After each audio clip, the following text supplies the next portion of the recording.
नमस्कार, स्वागत है आप सभी का एएन टीचिंग के इस यूट्यूब फैमिली में। और मैं हूं Aditya, AN teaching YouTube family की तरफ से। कैसे हैं आप सभी? उम्मीद करते हैं आप सभी अच्छे होंगे, स्वस्थ होंगे और सुरक्षित होंगे।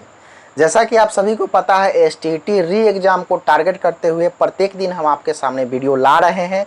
और ये आज का जो वीडियो है हमारा, ये डेज 5 है। मतलब कि इसके पहले हमने 4 वीडियो ऑलरेडी बना दिया है।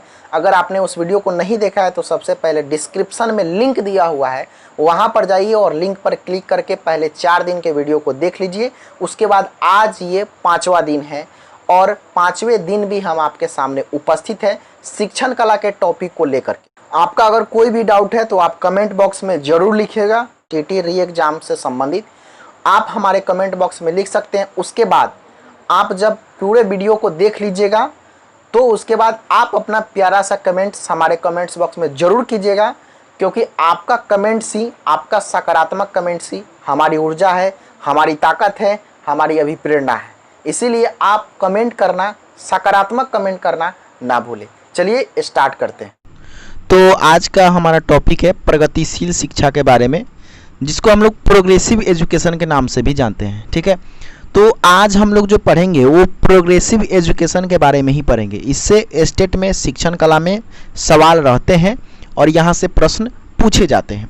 तो सबसे पहले आपको इसकी अवधारणा को समझना है कि आखिर प्रोग्रेसिव एजुकेशन है क्या।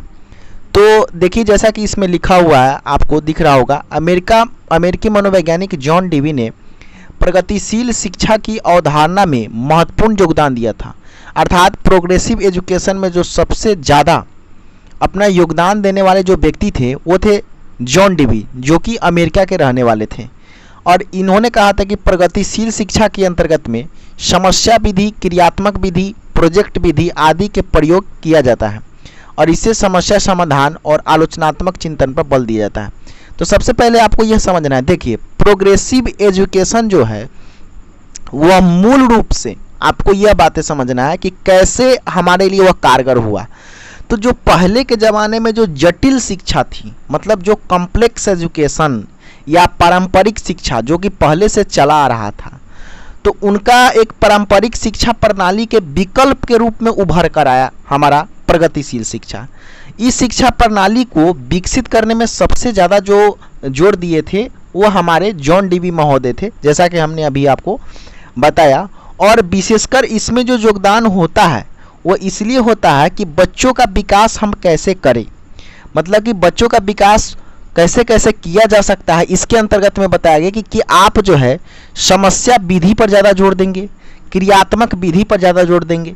समस्या विधि का मतलब ये हुआ कि अगर बच्चों को कोई प्रॉब्लम है, मान लीजिए कि पढ़ाने में बच्चा को कोई प्रॉब्लम आ रहा है, तो सबसे पहले हम बच्चों के प्रॉब्लम को समझेंगे। ठीक है, बच्चों के प्रॉब्लम को समझेंगे और तब उसके समस्या का समाधान करेंगे, क्योंकि त्रुटि तो सीखने की जननी है। बच्चे जब पढ़ रहे हैं तो त्रुटि करेंगे ही करेंगे। ठीक है, तो एक टीचर का यह परम कर्तव्य बनता है कि बच्चों के समस्या को पहले जानना। मतलब अगर बच्चा गलती किया है तो सबसे पहले आपको जानना है कि गलती क्यों किया, उसके पीछे के रीजन को जानिए, उसके पीछे के कारण को जानिए। तो ये हो गया हमारा समस्या विधि, मतलब कि बच्चों के कारण को जानकर, क्या प्रॉब्लम है उस समस्या को जानकर और उसका सॉल्यूशन देना हमारा समस्या विधि के अंतर्गत में। क्रियात्मक विधि पर जोर देना है, ज़्यादा जो है एक्टिविटी बेस्ड लर्निंग कराना है आपको। क्रियात्मक विधि का मतलब कोई भी काम आप बच्चों को करा रहे हो तो उसको ज़्यादा थ्योरेटिकल ना करा करके प्रैक्टिकल कराइए, क्रियात्मक विधि से कराइए, क्योंकि वो करेंगे बच्चा मूल रूप से, प्रत्यक्ष रूप से जब उस काम को करेंगे तो वो उस चीज़ को सीखेंगे। ठीक है, तो यहाँ पर क्रियात्मक विधि, यहाँ पर अगर बात करें प्रोजेक्ट विधि, तो उस चीज़ को सिखाना, बताना, समझाना, ये हो गया हमारा प्रोजेक्ट विधि आदि का प्रयोग इसमें किया जाता है। लेकिन आमतौर पर प्राचीन युग में जो शिक्षा व्यवस्था थी तो उसमें ना ही समस्या विधि पर जोर दिया जाता था, ना ही क्रियात्मक विधि पर जोर दिया जाता था और ना ही प्रोजेक्ट विधि पर जोर दिया जाता था। मतलब सिर्फ और सिर्फ थ्योरेटिकल नॉलेज उस समय हुआ करता था, प्रैक्टिकल नॉलेज नहीं हुआ करता था। तो एक्चुअल में जो प्रोग्रेसिव एजुकेशन है, जो प्रगतिशील शिक्षा है, वह हमारे प्राचीन युग से चली आ रही जटिल कॉम्प्लेक्स एजुकेशन को कहीं ना कहीं बदलने का काम की है प्रोग्रेसिव एजुकेशन, प्रगतिशील शिक्षा। ठीक है, अर्थात समस्या समाधान को आलोचनात्मक चिंतन पर बल दिया। और इसमें ना सबसे पहले बात आपको यह समझना है कि इसमें जो है समस्या समाधान के लिए आलोचनात्मक चिंतन पर बल दिया जाता है। आलोचनात्मक चिंतन को हम लोग क्रिटिकल थिंकिंग भी कह सकते हैं। मतलब बच्चों का एक ऐसा सोच डेवलप कराया जाए जिसमें बच्चे काफ़ी अंदरूनी रूप से उस चीज़ को समझ सकें। लेकिन पहले के युग में जो प्राचीन शिक्षा व्यवस्था थी उसमें ये सब चीज़ें नहीं था। मतलब उस समय तो प्रैक्टिकल या एक्टिविटी बेस्ड लर्निंग या प्रोजेक्ट बेस्ड लर्निंग ये सब विधि के द्वारा बच्चों को पढ़ाया ही नहीं जाता था, शिक्षा ही नहीं दिया जाता था। लेकिन मेनली रूप से प्रोग्रेसिव एजुकेशन जब हमारे सामने आया तो इसका उद्देश्य यही था कि हम बच्चों को सीधा सीधा हम थ्योरेटिकल नॉलेज ना दे करके प्रैक्टिकल में, एक्टिविटी बेस में, प्रोजेक्ट के माध्यम से कुछ क्रिटिकल थिंकिंग कराकर बच्चों को हम शिक्षा दें। वही है प्रोग्रेसिव एजुकेशन, उसी को हम लोग प्रगतिशील शिक्षा। तो अब आपके सामने ये दिख रहा होगा प्रगतिशील शिक्षा का क्या इंपॉर्टेंस है, उस इंपॉर्टेंस को समझते हैं। सबसे पहले देखिए इंपॉर्टेंस के बारे में इसमें कहा गया है कि प्रगतिशील शिक्षा का सबसे पहला जो महत्व है यह प्रजातांत्रिक मूल्यों पर बल देता है। प्रजातांत्रिक मूल्यों का मतलब ये हुआ कि वो वैल्यू जो आपको किसी काम को रोकने पर बल न दे। मतलब कहने का मतलब ये हुआ कि अगर आप किसी काम को करना चाहते हैं तो वो काम आप कर सकते हैं। अगर मानते हैं कि हमको ये विषय पढ़ना है, हमको अपने मन से, हमको अभी हिस्ट्री पढ़ना है, अभी ज्योग्राफी पढ़ना है, अभी पॉलिटी पढ़ना है, तो आप अपने मन के अनुसार, इच्छा के अनुसार, मतलब आप स्वतंत्र हो। ठीक है, तो उस तरह की शिक्षा पद्धति को बढ़ावा दिया गया प्रगतिशील शिक्षा के अंतर्गत में। सबसे पहला इंपॉर्टेंस है हमारा कि यह प्रजातांत्रिक मूल्यों पर बल देता है। मतलब कि आप स्वतंत्र हैं, आप जो चाहे कर सकते हैं, आपको जो मन है पढ़ने का पढ़ सकते हैं। अगर आपको मन है आर्ट्स पढ़ने का तो आर्ट्स पढ़िए, मन है साइंस पढ़ने का तो साइंस पढ़िए। मतलब अपने रुचि के अनुसार बच्चे काम करें। ठीक है, तो ये सबसे पहला कहलाता है प्रजातांत्रिक मूल्य पर बल देना। ये हमारा प्रोग्रेसिव एजुकेशन का सबसे पहला इंपॉर्टेंस था। अब यहाँ पर दूसरा पॉइंट आपको दिख रहा है कि यह अवधारणा है कि शिक्षक बालक के लिए है, बालक शिक्षक के लिए नहीं, अर्थात बालक महत्वपूर्ण है। अब इसमें इस बात पर भी जोर दिया गया कि अगर आप टीचर हैं तो आप यह कभी भी मनमानी ना करें कि हम तुम्हारे टीचर हैं और हम जो काम कह रहे हैं वो तुमको करना पड़ेगा। ठीक है, तो ये सब दूसरा इंपॉर्टेंस इसमें दिया है कि आप टीचर है तो आप किसके लिए टीचर है, बालक के लिए टीचर है। मतलब उसके मन के अनुसार आप काम कीजिए, उसके रुचि के अनुसार आप काम कीजिए। तो ये सबसे ज़्यादा इंपॉर्टेंट है। इसका मतलब आप टीचर बन गए हैं, इसका मतलब ये नहीं कि हाँ हम टीचर हो गए हैं, हम जो भी कहेंगे तुमको मानना पड़ेगा, हम जो भी समझाएंगे तुमको समझना पड़ेगा, हम जो भी रटाएंगे तुमको रटना पड़ेगा। ठीक है, तो इस तरह की पद्धति आपको नहीं अपनानी है।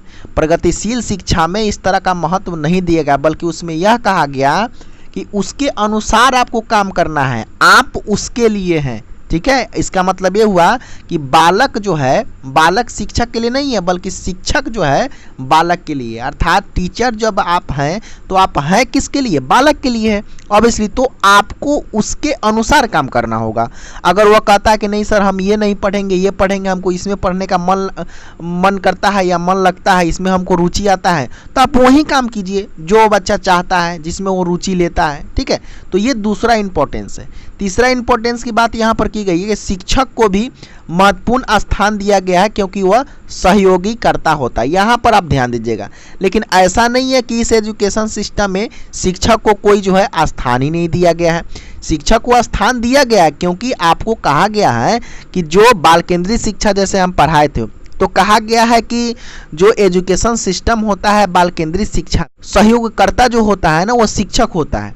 मतलब अगर हम बात करें त्रिध्रुवीय प्रक्रिया की तो एक होता है टीचर, एक होता है कौन, बालक, और तीसरा होता है हमारा कौन, पाठ्यक्रम। तो यहाँ पर सबसे पहले ना सक्रिय मतलब सजीव सहयोगकर्ता जो होते हैं ना वो टीचर होते हैं, वो शिक्षक होते हैं। यहाँ पाठ्यक्रम क्या होता है, पाठ्यक्रम तो निर्जीव सहयोगकर्ता है ना। तो यहाँ पर ये भी बात, मतलब प्रोग्रेसिव एजुकेशन में टीचर को महत्वपूर्ण स्थान दिया गया है। लेकिन क्योंकि वो क्या होते हैं, वह सहयोगकर्ता होते हैं। किसका सहयोगकर्ता, एक बालक के लिए सबसे बड़ा सहयोगकर्ता कौन है, टीचर है। अब यहाँ पर नेक्स्ट पॉइंट क्या कहा गया है देखिएगा। जॉन डीवी ने इस शिक्षा में दो तत्वों को प्रमुख माना, रुचि और प्रयास। इसमें सबसे पहले इन्होंने देखिएगा जॉन डीवी ने शिक्षा में दो तत्वों को सबसे पहले प्रमुख माना, किस किस को, एक को रुचि को और दूसरा प्रयास को, ठीक है। लेकिन यहाँ पर आपको ध्यान देना है कि जॉन डीवी महोदय ने जो इस पर बल दिया था, इंटरेस्ट पर देना है बल और प्रयास पर देना है बल। मतलब कि आपको हमेशा बच्चे के रुचि के अनुसार काम कराना है। उसके बाद प्रयास का मतलब ये हुआ कि बच्चे अगर नहीं करना चाहते हैं, बच्चे का हो सकता है कि मन नहीं हो, तो आपको उसको हमेशा क्या कराना है, प्रयास कराना है, क्योंकि प्रयास के कारण ही बच्चे सफल हो पाएंगे।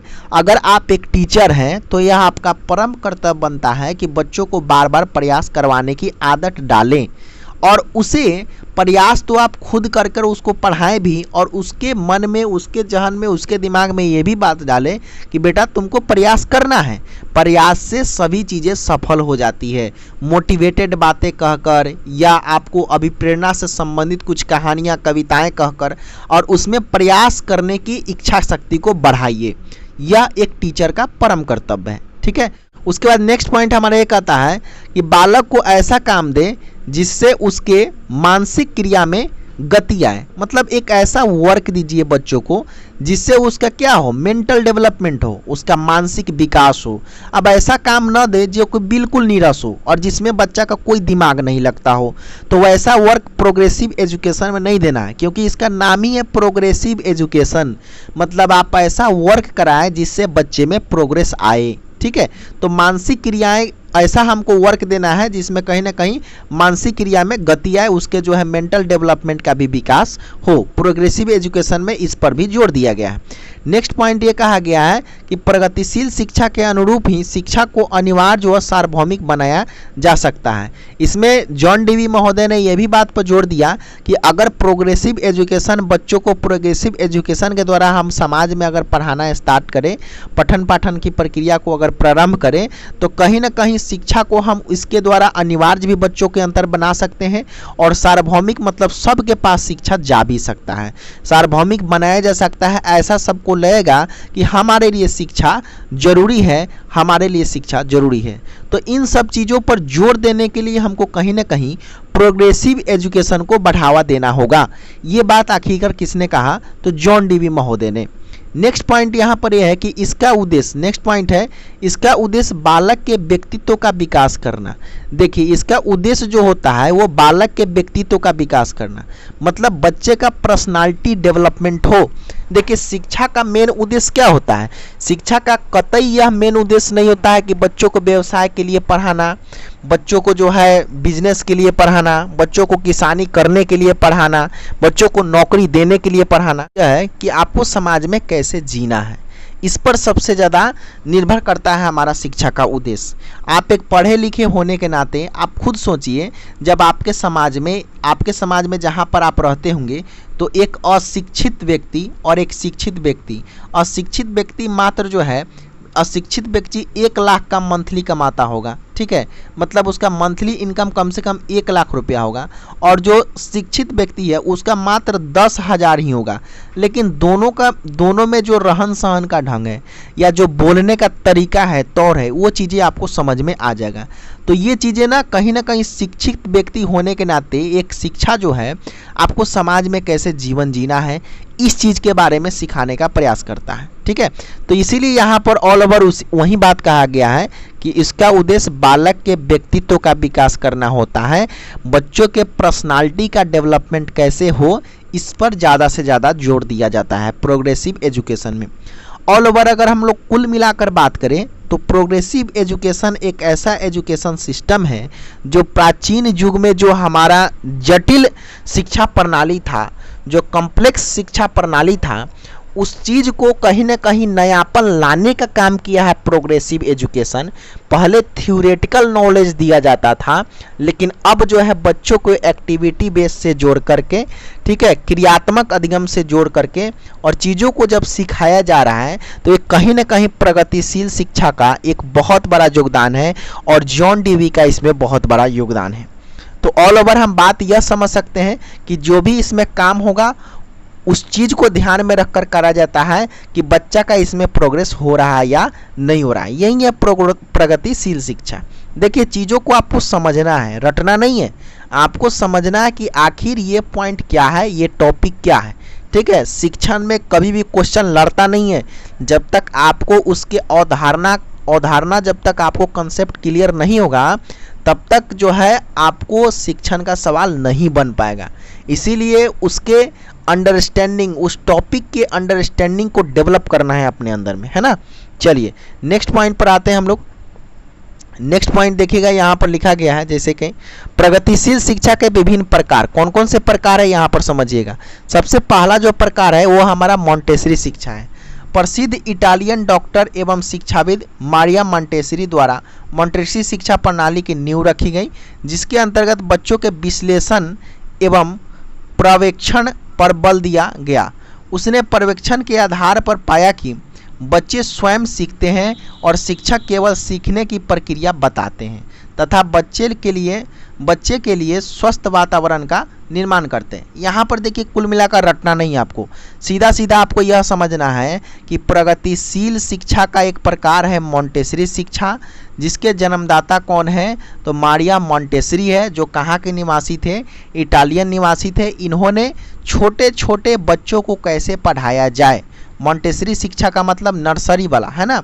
नर्सरी के बच्चा को, मतलब कि जो आपको बच्चा सब छोटा छोटा होता है, नन्हा मुन्ना बच्चा, उसको हम कैसे पढ़ाएं। और इन्होंने यह सिद्ध किया कि एक टीचर जो होता है ना, वो टीचर बच्चे तो सीखते स्वयं हैं, अपने से खुद से सीखते हैं, लेकिन टीचर क्या करते हैं, केवल सीखने की प्रक्रिया को बताते हैं। आप एक टीचर हो तो आप सीखने के प्रोसेस को आप बता सकते हो, लेकिन बच्चे सीखते तो स्वयं है ना। तो इसी बात पर उन्होंने जोर दिया। तो उन्होंने सोचा कि जब बच्चे स्वयं सीखते हैं तो हम लोग क्यों ना ऐसे ऐसे चीज़ों का इस्तेमाल करें जिससे बच्चे जो है स्वयं उससे सीखने लगे। तो इन्हीं का देन है कि आज प्ले स्कूल जो आप देखते हैं, प्ले स्कूल में बहुत सारे जो है मॉडल वगैरह रखे हुए आप देखते होंगे। जैसे मान लीजिए कि पहले के ज़माने में क्या होता था कि ABCD पढ़ना है तो उसके लिए कोई जो है सहायक सामग्री होता ही नहीं था, लेकिन अभी क्या हुआ, अभी जब आप जाइएगा प्राइवेट स्कूल में तो बहुत सारे सहायक सामग्री आप देखेंगे कि ABCD कैसे सीखना है, क ख ग कैसे सीखना है, काउंटिंग कैसे सीखना है, टेबल कैसे सीखना है। ठीक है, तो एक्चुअल में इसी बात पर जोर दिया गया है कि बच्चे जब स्वयं सीखते हैं तो उसको हम ऐसा एक वातावरण प्रदान करें बच्चों को जिसके द्वारा वह स्वयं सीखने के काबिल हो जाए, वह स्वयं लर्न करके वो चीज़ों को सीखें। ठीक है, ये था मॉन्टेसरी शिक्षा। दूसरा अगर हम लोग बात करें तो दूसरा है हमारा मानवतावादी शिक्षा। मानवतावादी शिक्षा में क्या कहा गया, इसमें देखिएगा कहा गया कि इस तरह की शिक्षा का केंद्र बिंदु जो है कला एवं सामाजिक विज्ञान होता है। इसमें थोड़ा सा अंतर है। अगर हम लोग जहाँ पर बाल केंद्रिता की बात करते हैं तो बाल केंद्रिता में हम लोग केंद्र में किसे रखते हैं, बालक को रखते हैं, ठीक है, एक बच्चा को रखते हैं। लेकिन यहाँ पर केंद्र बिंदु जो है किसको रखा गया, कला एवं सामाजिक में। ज़्यादा फोकस जो है आर्ट एवं सोशल सामाजिक विज्ञान पर किया गया है। ठीक है, अर्थात सोशल साइंस पर किया गया है। मानवतावादी में बेसिकली ये बताया गया है कि हमको कुछ चीज़ों को, कला को कैसे सीखना है और उसके बाद में समाज में हमको कैसे जीना है, इन चीज़ों पर जोर दिया गया है। इसमें लिखा गया कि यह बच्चों में आलोचनात्मक सोच मतलब क्रिटिकल थिंकिंग जो समाज में चल रहा है। जैसे हमारे समाज में बहुत सारे पूर्वाग्रह हैं। कैसा पूर्वाग्रह रहता है कि जब जो है लड़की का शादी हो जाए तो वो पढ़ने नहीं जाएगी, ठीक है, वो जो है बाहर नहीं निकलेगी। आज के डेट में भी यह पूर्वाग्रह हमारे जो है ग्रामीण क्षेत्रों में पाया जाता है। तो इन सब चीज़ों पर बच्चे विचार करें। मानवतावादी शिक्षा का मेनली सोच यही था कि जो हमारे समाज में जो पूर्वाग्रह है उनको मिटाने का। इसीलिए यहाँ पर कहा गया है क्रिटिकल थिंकिंग करे बच्चा, कुछ इसके बारे में सोचे, कुछ तर्क ना करे, कुछ तार्किक मतलब रीजनिंग स्किल का उसमें विकास हो। और मानवतावादी शिक्षा सामाजिक अंतरक्रिया के माध्यम से सीखने पर जोर देता है। मतलब मानवतावादी शिक्षा में ये इस बात पर भी जोर दिया गया है कि समाज से हम कुछ चीज़ों को कैसे सीखते हैं, अपने सोशल से उस चीज़ों को कैसे सीखते हैं, और समाज में जो पूर्वाग्रह है उस पर थोड़ा सा बच्चों को तर्कात्मक तरीके से रीजनिंग स्किल डेवलप कराया जाए और क्रिटिकल थिंकिंग बच्चों को कराया जाए।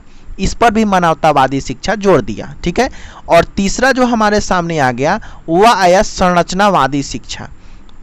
संरचनावादी शिक्षा में देखिए क्या हुआ, इसमें स्पष्ट रूप से यह बातें कहा गया है कि यह शिक्षा के बालकों के सृजनात्मकता पर आधारित है। सृजनात्मकता बोले तो क्रिएटिविटी।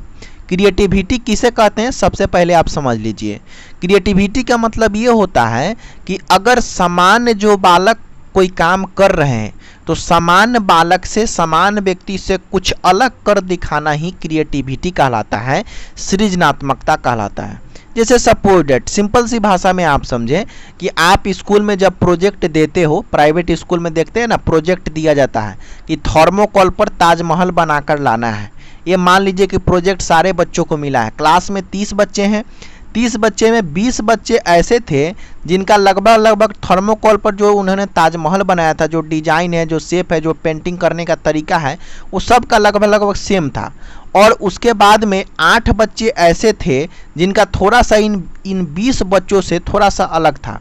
लेकिन उसी में 2 बच्चे ऐसे निकले जिनका सबसे अलग था। ठीक है, तो ये क्या है, ये 2 बच्चे सृजनात्मक सोच के हैं, मतलब कुछ अलग करने की चाह है इनमें। ठीक है, इसको हम लोग सृजनात्मकता के नाम से जानते हैं। बेसिकली संरचनावादी शिक्षा में इसी सृजनात्मकता पर बल दिया गया है, आपको यह समझना होगा। अधिगम तकनीकी एवं प्रायोगिक अधिगम, ठीक है, के माध्यम से करके सीखने पर बल दिया गया था। इसमें आपको यहाँ पर ध्यान देना है कि हमेशा जो है एक्सपेरिमेंटल लर्निंग पर जोर दिया गया है, प्रायोगिक अधिगम पर जोर दिया गया है कि बच्चे उसको करके सीखें। जब तक करके नहीं सीखेंगे तब तक कुछ नहीं हो पाएगा। और सृजनात्मकता तो यही है ना कि बच्चा जब तक करेगा नहीं तब तक वह सृजनशील या सृजनात्मकता हो ही नहीं सकता है। क्रिएटिविटी उनमें कैसे आ सकता है, अगर मान लीजिए कि आपको बनाने की चाह रहेगा, जैसे हमने अभी आपको ताजमहल का उदाहरण बताया, तो आपके मन में यह रहेगा कि हमको अच्छा बनाना है, हमको कुछ अलग कर दिखाना है, तभी तो आप कुछ सृजनात्मकता, मतलब सब बच्चों से अलग कर पाएंगे, है ना। अगर आप सिर्फ सोचेंगे तो कर पाएंगे क्या, नहीं। तो संरचनावादी शिक्षा में बेसिकली उसी पर जोर दिया गया है कि बच्चे खुद से करके सीखे। और संरचनावादी शिक्षा के अंतर्गत बालकों की अवस्था के बारे में आवश्यक रूप से विचार करने की, ठीक है, आवश्यकता है। मतलब कि इसमें यह भी बात क्या कहा गया है कि बच्चों के एज लेवल के अनुसार कहीं ना कहीं उसमें सृजनात्मकता का विकास होता है, क्रिएटिविटी का विकास होता है। और जैसे जैसे उनका एज धीरे धीरे बढ़ता है तो क्रिएटिविटी कहीं ना कहीं धीरे धीरे उसमें भी बढ़ता है। तो ये भी बात आपको ध्यान रखनी है। ये था संरचनावादी शिक्षा। तो बेसिकली ये जो थे ये प्रगतिशील शिक्षा के प्रकार थे। पहला है हमारा मॉन्टेसरी शिक्षा, दूसरा है मानवतावादी और तीसरा है हमारा कौन सा बताइएगा, संरचनावादी। अगर आपसे सवाल पूछा जाए कभी मॉन्टेसरी शिक्षा पर जोर किसने दिया था, कहाँ से संबंधित थे, इटालियन थे, मतलब कि इटली के थे। और मारिया मॉन्टेसरी आप याद रखिएगा, इन्होंने छोटे छोटे बच्चे पर अध्ययन किया था, ये बात याद रखिएगा। प्ले स्कूल वाले जो बच्चे होते हैं उन पर इन्होंने ज़्यादा अध्ययन किया था। मानवतावादी में आप याद रखिएगा कि इसका केंद्र बिंदु जो है कला और सामाजिक विज्ञान को माना गया था। बच्चे में कैसे क्रिटिकल थिंकिंग विकसित कराना है, कैसे उसको रीजनिंग स्किल डेवलप कराना है, इन सब बातों पर मानवतावादी शिक्षा था।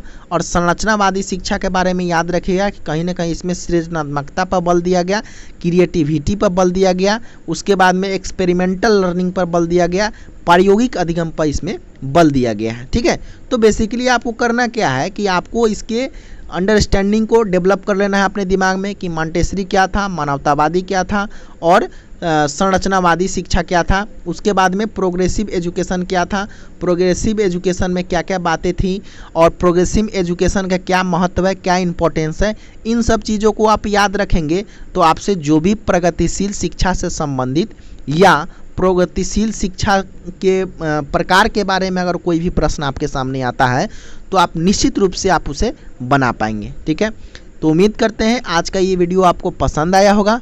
अगर पसंद आए तो हम आपको ये कहेंगे कि जो लोग हमारे वीडियो के पास नहीं पहुंच पा रहे हैं, जिनको जानकारी नहीं है, उन्हें आप शेयर जरूर कर दीजिएगा और अपना प्यारा सा कमेंट हमारे कमेंट बॉक्स में लिख कर जाइएगा, क्योंकि वही हमारा ऊर्जा है, वही हमारी ताकत है। Thank you so much. मिलते हैं फिर से आपको नेक्स्ट वीडियो में, तब तक के लिए जय हिंद, वंदे मातरम।